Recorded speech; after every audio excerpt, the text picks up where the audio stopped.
The patience of the West is shorter than the Ukrainian war, and it seems like the election in Slovakia may not be helpful to Ukraine. And Christine Lagarde said once again, the Central Bank of Europe will continue with the hikes for as long as necessary.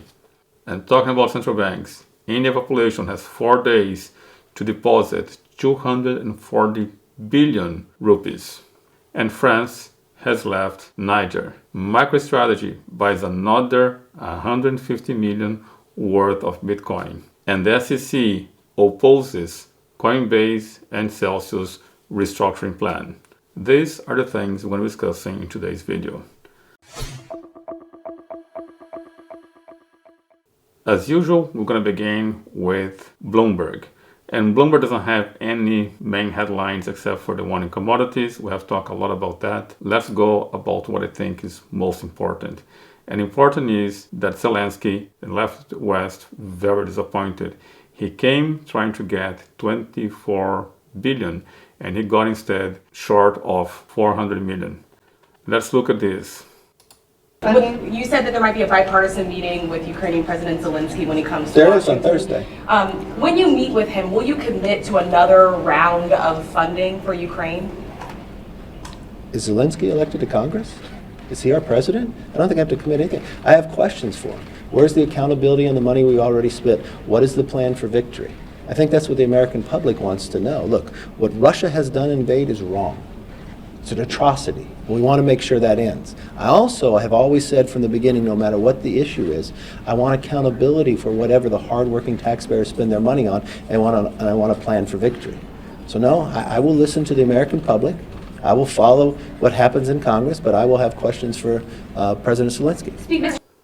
So this was last week. He spoke with McCarthy and he could only get a little bit more than $300 million when he came for 24 billion. And here is my view on this. There's an article here from Bloomberg talking about the West patience and the speech of Zelensky. And here it says, according to the recent polls, only 5% to 10% of Ukrainians would accept a peace that involved territorial cessions to Russia. Means only 5% of the Ukrainian population would agree with peace giving territory to Russia. But Zelensky made very clear, if he doesn't get help from the West, there's no way that Ukraine can win the war. I do believe that Ukrainian soldiers and the Ukrainian population, they have strong courage, bravery, and will continue fighting regardless of receiving help or not.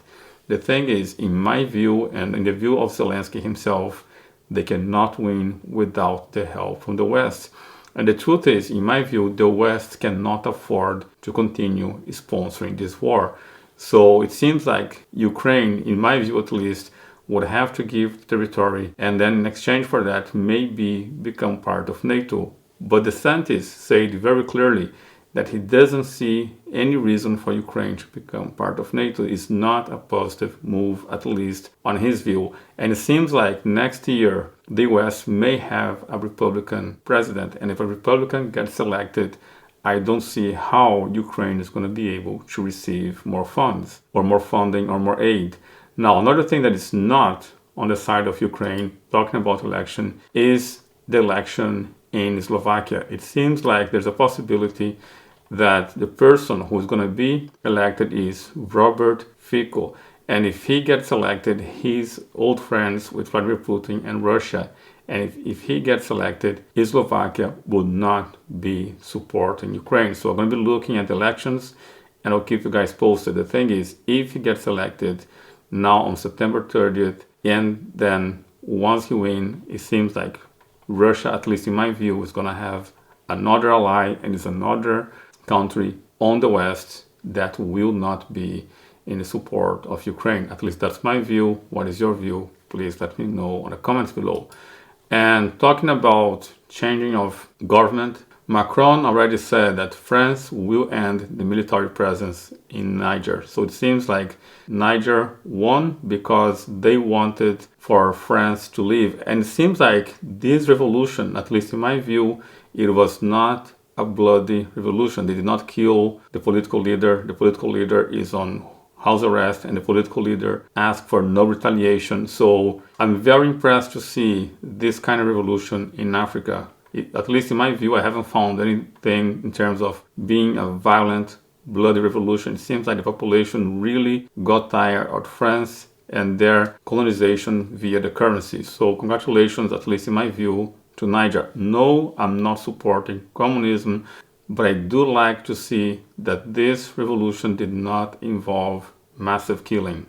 Now, in India, they do this again. For the second time, they are pulling out bills. And this time, Indians have a few days, now 4 days, to deposit $3 billion worth of rupees. You can see here, India's highest value banknote will be withdrawn in less than a week, and there's still almost 240 billion rupees, which is about $2.9 billion worth of those notes in circulation. The thing is, they have done this in the past, and when they did it, the bill continued to circulate even after the deadline. The thing is, the bill did not carry the same 100% value. I think it was trading at 80% of the value.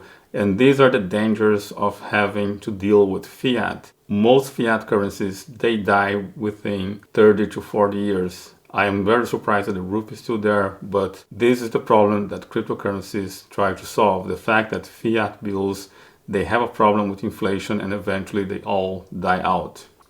And talking about inflation, let's talk about the euro.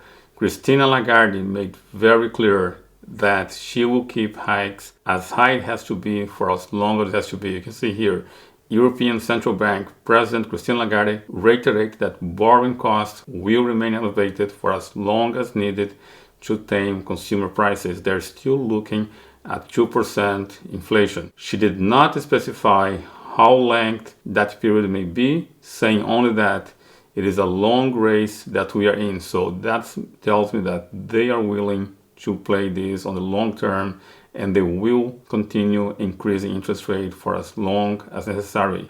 She says here, we remain determined to ensure that inflation returns to our 2% medium-term target in a timely manner. Now, of course, the market is responding to that. And if you look at the price of BTC, it seems like it's going down because the market is realizing that the central banks are not joking. You can see here a decreasing price for the past 7 days in Bitcoin. To me, those things are deflationary pressure. You can see the price at 26.3 as we record this video. Now, that was on geopolitics and microfinance. The thing is, let's look at cryptocurrency.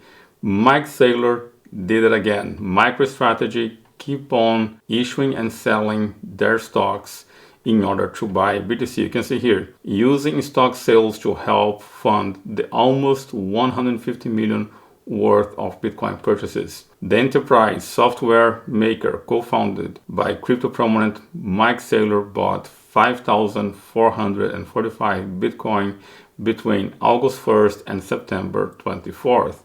They're selling shares and buying Bitcoin. What is your view on that? They create paper, which is the shares of their company, and they buy Bitcoin. To me, it shows that they have more faith on Bitcoin than they have on their company. At least that's my analysis of this. What are your thoughts? Please let me know in the comments below. Now, one thing which is puzzling me is the SEC raising concern over Coinbase in objection to Celsius restructuring. The thing is, Coinbase is trying to work a deal with Celsius, and they want to acquire Celsius and make sure that they can send funds back to their clients. I'm curious, maybe I'm missing some point here. It seems like Coinbase is proud to engage with Celsius to distribute crypto back to its customers. And Paul wonders, so do I. I wonder, why would the SEC object to a trusted US public company taking on this role? The thing is, the SEC is also suing Coinbase. I think there's going to be a long fight between Coinbase and the SEC. And I'm still having a hard time to understand, why is the US fighting cryptocurrencies so hard? Why is the SEC creating all this confusion and lack of clarity in the space? What are your thoughts? Please let me know on the comments below. And there's another headline here. I don't want to spend much time on this, but they're talking about Binance.us. talking about the resignation of the CEO. The thing is, in my view, Binance.us is dead. They show another graph here with the trading and how it went down. I don't think there's any chance for Binance.us to survive. I do admire the stamina, the determination, but honestly, I do not think the authorities in the US will allow for Coinbase.us to remain operational on that country. To me, it's a pity, but that's what I see the US authorities doing. And with that, I wrap up this video. If you got value from this, please like, subscribe, click the notification bell, and I'll see you guys in the next video.